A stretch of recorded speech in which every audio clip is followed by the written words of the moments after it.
කේන්ති ගියාම ඇත්ත කියවෙනවනේ. මේ එහෙම ඇත්තක්ද? නමට පමනා කරුම දීගේ. දීක ගිහපු කාන්තාවක් මේ කියලා කියන්නේ. විවාහ ජීවිතයට සම්ප්‍රාප්ත වෙච්ච කෙනෙක්, යුග දිවියට ආපු කෙනෙක්. කරුමට ලුවාවි. මොකද්ද මේ කරුම? පිපුණු තිසරුන් මගදී දුටු වෙයි. පැලුණු ඒ උකුල් නොදැක කොහොමයි. පිපි සමන් කුසුමන් පටින් තන රන් හසුන් මන් මෙන් පෙනේ. කියලා මේ සාහිත්‍ය අපිට වචන හම්බෙනවනේ.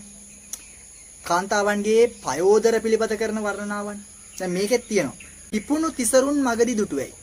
මේ මගදී දුටුවේයි කියන වචනය ඇතුලෙන් අපිට පේනවා පුරුෂයෙක් කාන්තාවකගේ පයෝදරයන් දකිනවා, අලංකාර ලැම ප්‍රදේශයේ දකිනවා මේ හදිස්සියේ මගදී දුටුවේයි අහම්බෙන් දකින්නේ.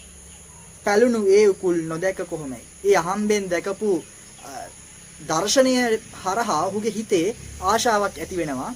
දීර්ඝ ආශාවක්. රතිය මුසු කොටගත්තු ආශාවක්, කාමයේ මුසු කොටගත්තු ආශාවක්. පැලුණු